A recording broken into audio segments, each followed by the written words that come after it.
This former Clay High School teacher's locked up after pleading guilty to child solicitation involving one of his students. This former Indiana teacher made national news and faces more than 20 charges after she allegedly forced multiple boys into having group sex with her. And this former Stark County teacher charged with child seduction, accused of having sex with a student at his home.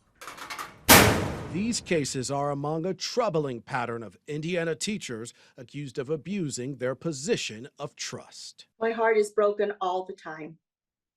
It's very hard work. It is very hard to hear these,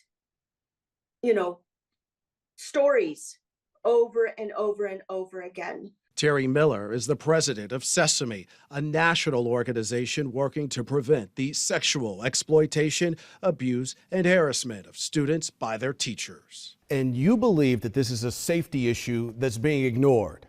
This is the child's safety danger that lies within the halls and walls of the school itself.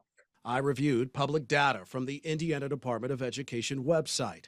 The licenses of nearly 50 Indiana teachers had been revoked, several permanently, since 2023. And a closer look at the numbers, one reason clearly stood out. Nearly 2/3 of those 50 Indiana teachers, according to state data, lost their license for sex-related offenses involving children. The majority of cases involve a student under the teacher's care. There seems to be a way that these predators find their victims.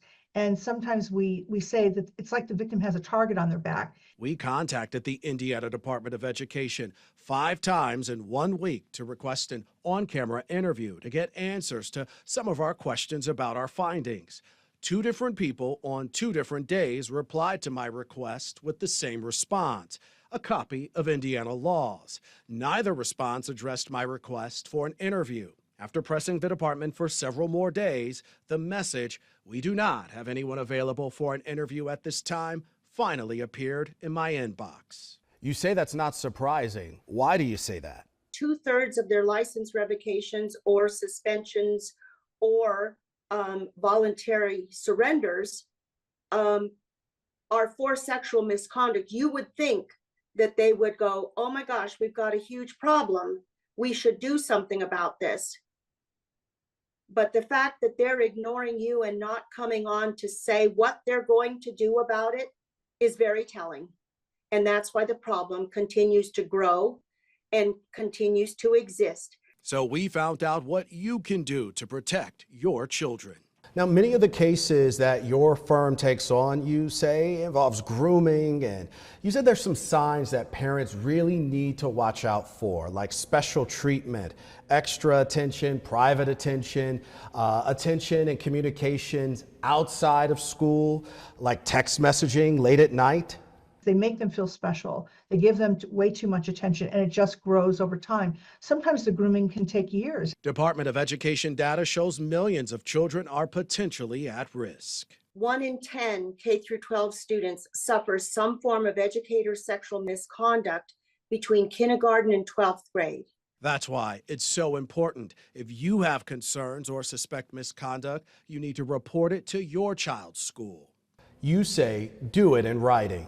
If they simply call the school could later say, "You never told us." And that might make a difference in terms of whether the person offends again going forward. Attorneys and advocates admit reporting and investigating in the short term can be both difficult and scary, but it is necessary to stop abusers and case after case after case of sex crimes against children from happening. They're doing their own child an injustice by keeping it hidden, and they're doing other potential victims an injustice by keeping it hidden. Shining a light on it is the best fix.